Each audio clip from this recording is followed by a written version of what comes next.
Hello everyone to this video.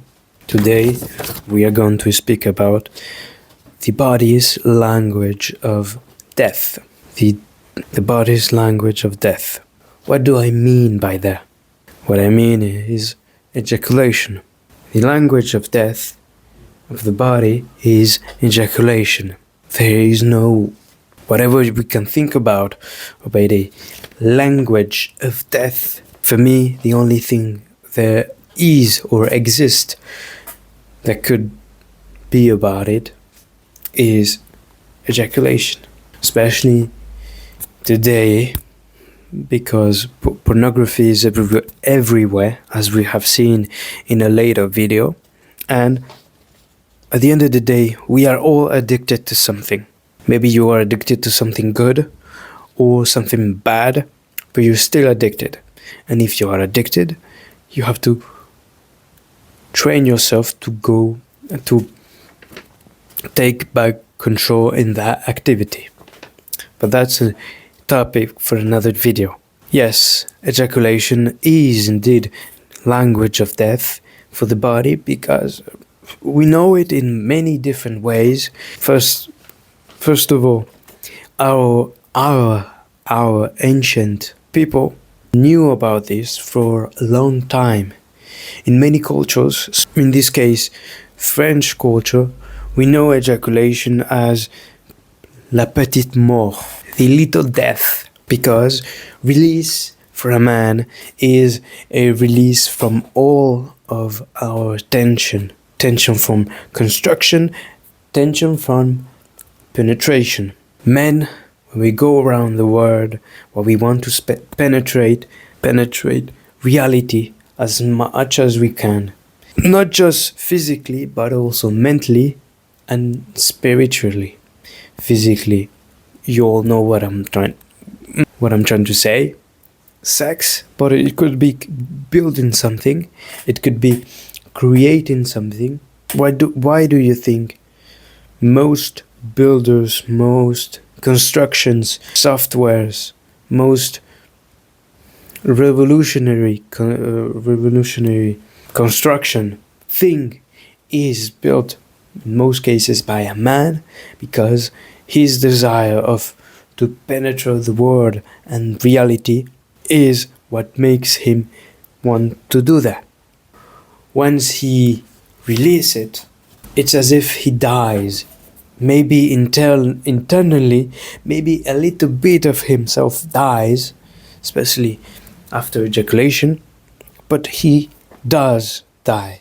When you ejaculate, you stop fighting, you stop resisting, you release the tension, as I said before. If you stop fighting, you die in nature.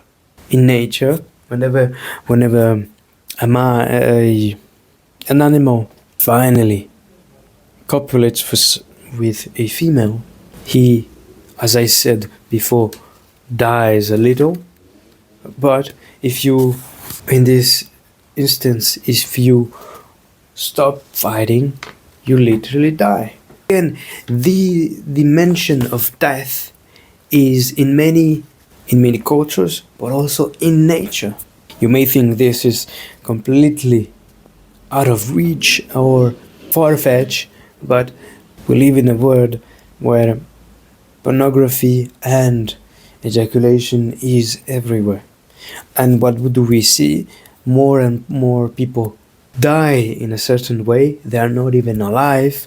They are in this state of survival. When you see in his or her eyes, especially his eyes, what do you see? You see no life. In the similar detention subreddit, there are posts about lifeless eyes, and those lifeless eyes are eyes of guys that ejaculate a lot.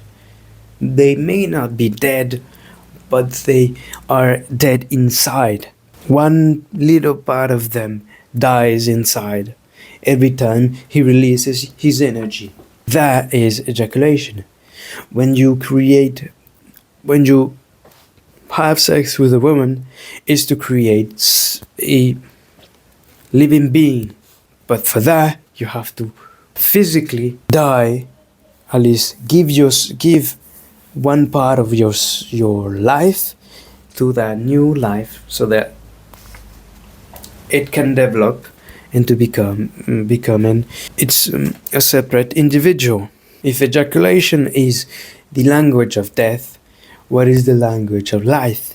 Exactly the opposite. Retention, not releasing your energy, maybe ever so often, makes you more alive. In many ways that we don't really think about it. Why do you think semen retention has so many benefits to men, to people in general, and not just for the man that does it?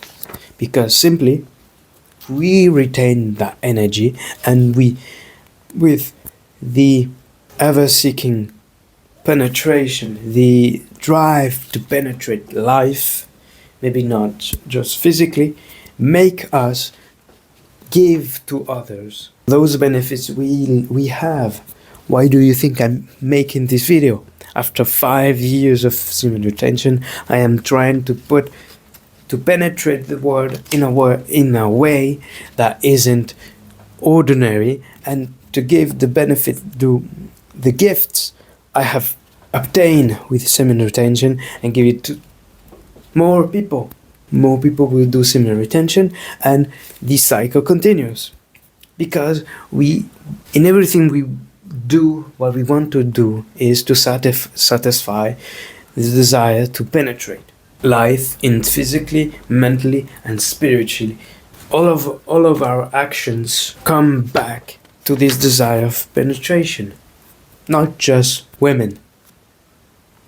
If retention is the language of life for the body, I have seen it in my own life, then porn becomes a weapon of mass sedation and mass castration.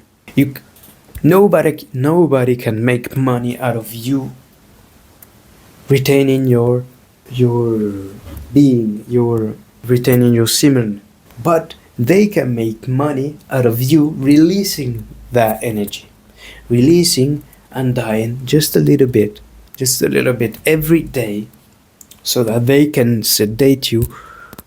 And if you're numb, you're not gonna try to do anything good for your life or for anybody, and their life isn't better.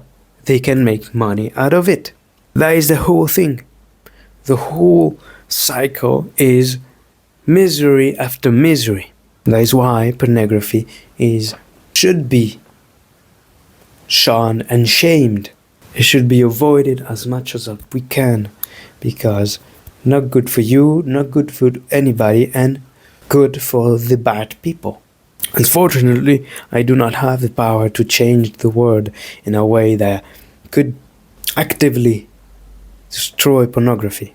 But what I'm trying to do is to make people more aware of that problem by seeing ejaculation and pornography as it is. But for you, no matter how much social media wants you to see it as a good thing, it isn't. It will never be, and it shouldn't be. Most of our miseries come from that belief alone. I said everything I wanted to say. I hope now you understand that ejaculation is the body's language of death. You're literally killing yourself one ejaculation at a time by stripping yourself from your life force. And retention is the complete opposite, the language of life. Why do you think retention, abstination from good things or bad things will always be good for you? Because in nature, and nature is absolute, retention is good for you. Retention maybe not only your sexual energy, your focus, abstaining from looking at all day, binge watching YouTube videos all day, many other things that are seen as good in mainstream media are actually pretty bad. Like this video, comment if you have anything to say, and subscribe. I'll see you in the next video.